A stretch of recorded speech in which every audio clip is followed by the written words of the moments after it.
I wondered something when I was watching him heal the leper. He came back today. I wonder how many people run from him because he's doing their monthly check. Something to think about, isn't it? Yeah, they had to do something. Oh, well, it's just thoughts I have along the way. Be surprised where sermon ideas come from. Be careful. Well, I've heard it so many times within the last little bit. Don't judge me. You can't judge me. Only God can judge me. Well, somewhat there's a way that that's true. Jesus did say, I came to the world not to condemn the world, but to save the world. The world condemns itself. So when it comes to the world, we don't really have to worry a whole lot about judging it. It's already judged. So, yeah, I'm not going to worry too much if they look at me and say, well, don't judge me. God will. I just don't want to be judged the way God will judge the world. There's the thought of that. But what about us? What about our believers? Can we actually do that and live the way we want and look at fellow brothers and sisters and say, well, don't judge me? There's a question. So I'm looking at 1 Corinthians today, 5, 11, and 12. I wrote to you in my epistle not to keep company with sexually immoral people, yet I certainly did not mean with the sexually immoral people of this world, or with the covetous, or extortioners, or idolaters, since then you would need to go out to the world. But now I have written to you not to keep company with anyone named a brother who is sexually immoral, or covetous, or idolater, or reviler, or drunkard, or extortioner, not even to eat with such a person. For what I have to do with judging those also who are outside. Do you not judge those who are inside? But those who are outside, God judges. Therefore, put away from yourselves those evil people. We got false forms of Christianity today. They become stumbling blocks for people along the route. And I've said many times, and I still stand by it, if I want to be a stumbling block to someone, I want to be a stumbling block to someone on their way to hell, not to heaven. And if they want to trip over me, step on me, whatever, and cause them to fall, then I'll cause them to fall. But I don't want to cause one of my brothers to fall, but I want to help my brothers when they do. I say brothers as a general term, but for those people today, those ladies who, I'll just use brothers and sisters. We won't leave you out because we don't want you to be considered a brother. I get in trouble for that. We can be that outside stumbling block to the church, but working within ourselves. Do we have a right to be a stumbling block to those who are in the church? There's the question. What if we see, all right, what if you're at work one day or you're out with your friends and you see your friend step down on a train track and you see a train coming? What are you going to do?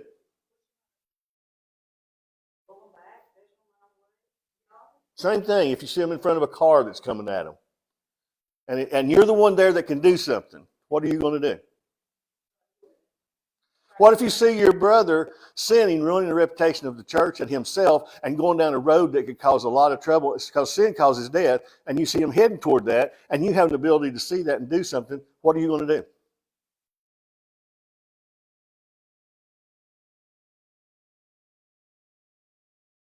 Now, there's ways to do it. We don't have to go club them with a baseball bat, because he tells us, when you see this going on, how do we do it? We go, if the brother's offended even us, we go to them personally. We don't bring it before everybody. We don't go talking behind their backs. We don't, we don't throw ourselves out there to hurt them. We want to be helping them, because if you win a brother over, you've created a friend. If you bring someone back that's lost out there and you bring them back into the fold, you become true brothers. You become, friends that way, not just acquaintances. You've done something good in God's eyes. And if they are out there, and if they are one of us, it tells us that, we need to listen if we are doing something and an elder or a brother or someone comes and confronts us. Those that don't listen that need to are fools. Those that do need to listen will appreciate what you've told them. A wise person will tell. He tells us to keep his name, to keep a good name, to live the way he's told us to. And that's not for us to be high and mighty judging when we see somebody falling, but we're to do that out of love, lest we fall ourselves. So when we want to, yes, it is true. We need to be thoughtful and watch out for our fellow journey people on these trips. If I see someone going to hurt themselves, if I see someone going to hurt somebody else, I want to communicate with them. If I see someone hurting from someone else, I want to communicate with them. And when they look at me and say, don't judge me, only God can judge me, even with us as God our Father, he tells us, those that I love, I chastise. Why do I chastise those in the world? They're not mine. Because my son has already said the world has condemned itself. I don't have to bother because it's not going to change what I do if I chastise them. But my people, I have a standard. And I want them to live under that standard. And I want them to understand how much I love them. And I want them to walk with me. I want them to be with me. And I want them to be a part of me. And yes, I will chastise them. And it's all done when we realize that for our good. It's nothing that I enjoy. I don't like it, but he also realized part of that chastisement, he uses some of our brothers and sisters. And when he teaches us how to reach others, how to talk to others, how to sit and find out what's going on in their lives, then we understand how to be him in their lives. We don't have to go in with guns blazing. We don't have to go in with all our armor and our swords out after our brother because we see him doing something wrong. No, we look at it just like I said earlier. You know, the road he's on is going to cause him trouble. It's not going to cause me any trouble. It's going to cause him trouble. Can I help him? Can we talk? Can we get him out of the way of whatever's coming at him or whatever he's heading toward? See, that is a judgment within itself. Judgment doesn't always have to be ringing down on a gavel. But when you judge somebody and reach out to them, that is a judgment in itself. And what we need to do, the Bible even tells us, and it says to preach the word, be ready in season and out of season. Now, there's more to that than just me standing here preaching the word in season and out of season. What it tells us is to have our hearts ready with God and to stay close to him, that we're ready at any time we're asked, or we're asked to tell the joy that's within us, or we're asked to convince. You know, the word itself is valuable for rebuking and exhorting, but it says to do something when we pass this judgment. And yes, we do. We can tell. It is not my place, and let me straighten this out before I go any further. It's not my place to judge their salvation. I can't wear a robe. I am not God, and I don't want to sit in his chair. But it is my place to see actions. If I see somebody robbing a bank and I've got an ability to do something, I need to do it because they're hurting other people and they're hurting themselves. If I see somebody doing anything, that's going to hurt them. And I'm not one of these soccer dads that put on a helmet every time you ride a bicycle. I didn't grow up that way, and I just don't have it in me to do that. I fell and bumped my head. It's like that old saying goes, I fell off my bike and killed myself. Mom said to walk it off.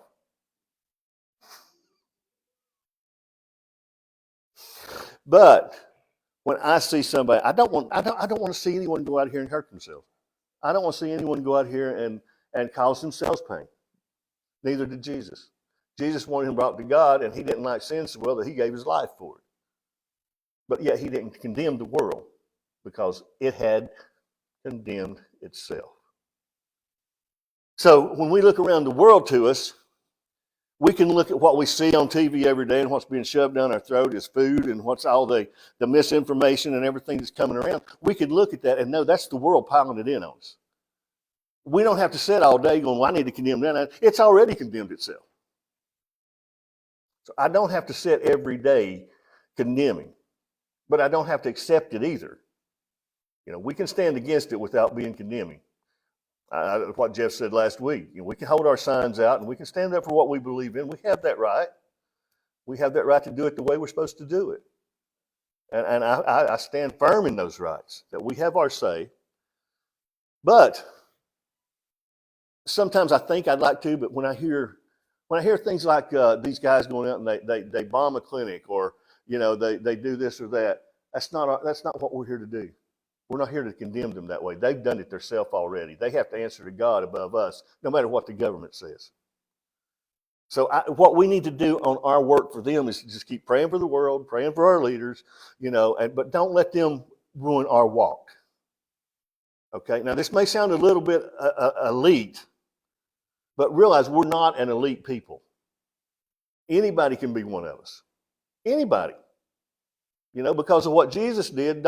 He didn't just say, well, the people in the Baptist church are going to be mine, or the Catholic. No, he said those that come to me, and my salvation can be a part of us. So we're not elite, but we are elite in taking care of ourselves. The Bible goes on to tell us, don't sue your brother, work it out among yourselves if you can. Don't take him to court here. Sometimes we have to go that route. That's judgment. We are to judge each other by our lifestyles, but don't, once again, hear me. Know where you stand before you judge your brother and sister. Remember, he tells us to remove the what out of our eye? The plank out of our eye, to remove the splinter from our brothers, lest we may fall also. So it's got to be done out of God's grace, mercy, and love. Because if we want the grace given to us, if we want the mercy given to us, if we want the love and forgiveness given to us, we need to be sharing it with others. Especially forgiveness, because he's going to what? He's going to forgive us as we forgive others. So we have to look inside ourselves and see what we're carrying and what we're walking around with in our lives before we can move out and help someone. It's the old thing, physician help thyself. So I'm very careful how I judge things. I'm very careful to get the whole truth.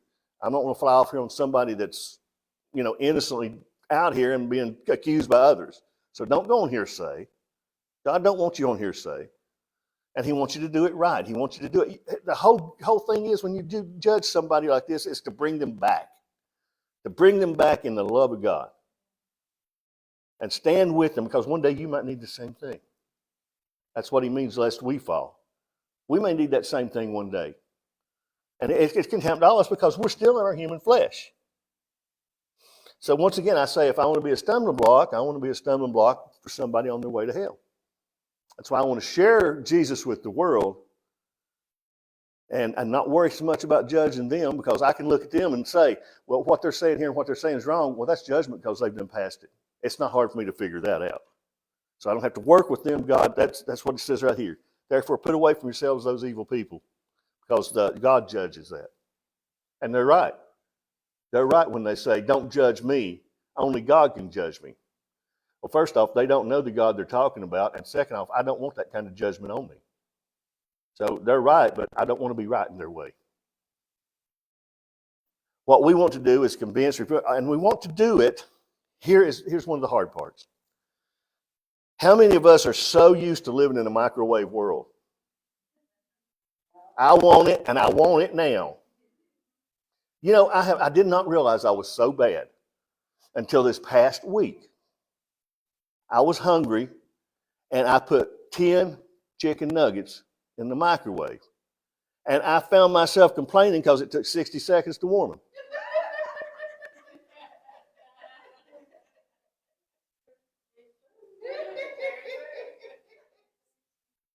It's so you can agree. I won't judge you because I did it this time.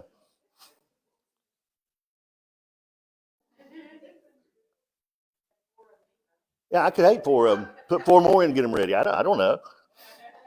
But you know what? It's not just humans. It's not just humans. My pup was worse than me. Because at 30 seconds, he started getting my britches leg going, is it ready yet? I did make it to 60. The Word tells us, when we work with our brothers and sisters, and when we love them in Christ, and when we work to bring them back and help and reach, to be long-suffering. Because when it comes down to the point, it's not us doing the work. God is working in those lives. I have spent years we have prayed for our kids. And there has been times I've wanted to answer those prayers with a noose or with a gun. It would have saved me a lot of heartache. But God said, no, I give them to you. They're your treasure from me. They're what you get for being the kind of child you grew up to be.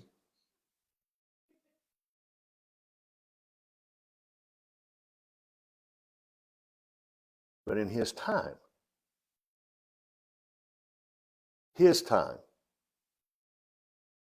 you can see His work. All we're asked to do is to be His love, His care, His compassion. And I say love. We say, well, if they're doing a bad thing, how do you love? You do it out of love. Because the Bible tells us plainly, He loved us before we loved Him. And all the time we were against Him in our lives, all the time, all the stuff we did against Him and run against Him and stood against Him, He never quit loving us. When He chastises us now, He never quits loving us. We may not understand that, and I know my kids didn't, but I do understand now when Dad used to say, it's going to hurt me more than it hurts you. I used to think, Dad, you trade places with me, let's see about that. And you know what? He did. God gave me kids. And the whole idea is that He don't want us to get into that kind of trouble. He loves us enough to want to keep us from it. To lose our temper, to knee-jerk reaction to anything that's going to hurt Him and hurt us is something that He'd soon stay away from. I used to have trouble with a knee-jerk reaction. I had a bad temper. And knee-jerk reaction my first thing, I didn't think about nothing else. Nothing mattered. No matter what anybody say to me, it didn't matter. I was mad. And do you know how God taught me a lesson about that? I got out with my black hat on one night, stepped out of my blazer. I was so mad, I threw my head as hard as I could and kicked the blazer. I did. I was so mad. You know what I learned from that? It didn't change a thing except it hurt my foot and got my hat muddy. And I had to clean it and go in and take care of my foot. Now, that's what I learned about knee-jerk reaction. It didn't solve a thing. So now when we exhort, when we judge what our brothers are doing and stuff, we do that out of the peace that God gives us, out of the desire to see them return to God, to see them return to the fold and be loved and work together with us again and be a part of the whole. And we never give up on praying for that. We're long-suffering. We roll. And we got to remember ourselves too when we go to do this. Luke 17:2 says, it would be better for him if a millstone was hung around his neck and thrown into the sea than he should offend one of the little ones. So take heed yourselves. If your brother sins against you, rebuke him. If he repents, forgive him. And if he sins against you 7 times in a day, 7 times in a day, return to you, saying, I repent, you shall forgive him.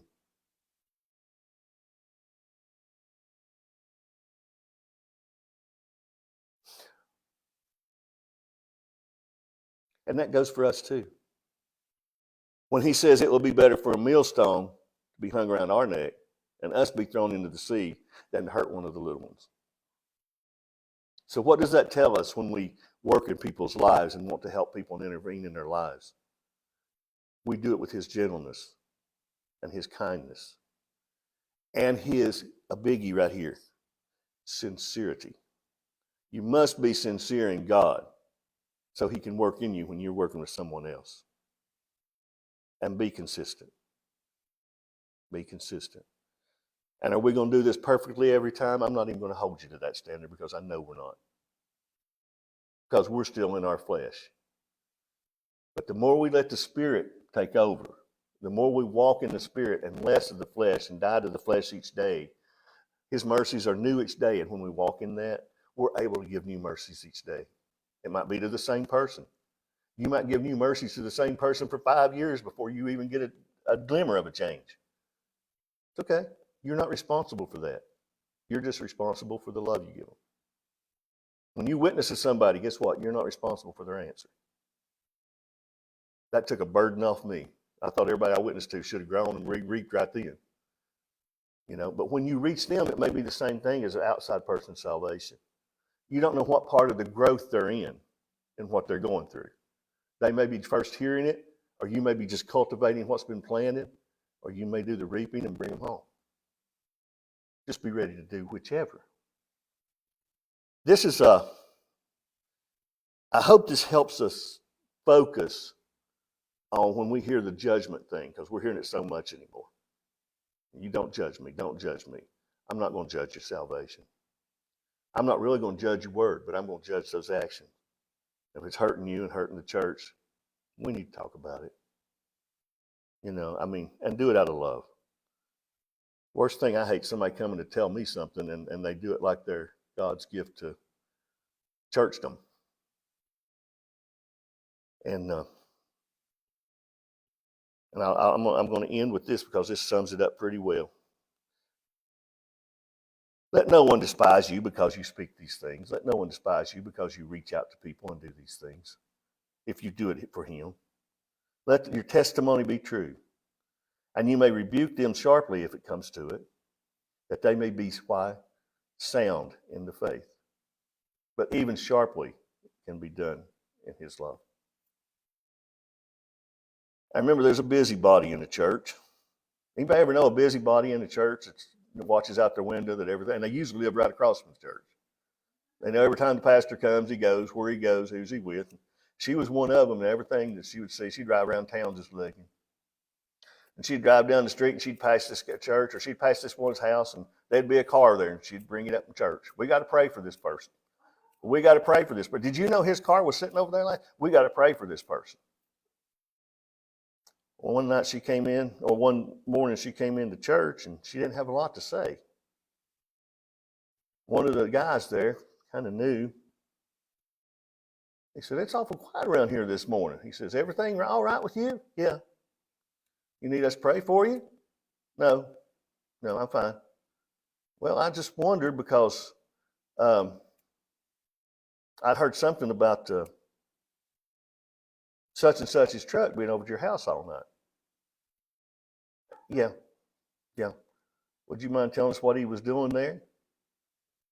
No, I'd rather not say. "Well, it's parked right in front of your house all night. I just heard that." No, I'd rather not say. No. "Well, he was right behind. He came in a little late and sat right behind this guy. And he looked around and he said, 'Weren't you over at such and such's house last night?' He said, 'No.' He said, 'But your truck was there.' He said, I know. I left it there.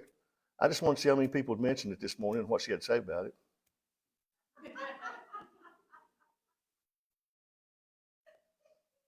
So be sure to check yourself real well before you start talking about people. And we care about each other, and we watch out for each other, because there are going to be tares among us until he separates us. So we reach for each other, support each other, lift each other up, encourage each other. And that's what the church family is all about. Bringing them back. Just like you see somebody standing in front of a train, or your kid's in trouble, and you don't want that to happen. So you're going to do everything you can. And sometimes that's just a prayer, and sometimes it's reaching out. So it's wherever God's got you at. So the next time you hear, "You can't judge me," let God judge me. Well, if they're one of ours, say, "Are you sure you want that?" And then say to those in the outside world, "Are you sure you want that?" Hope that helps a little bit. It did me. Thank you.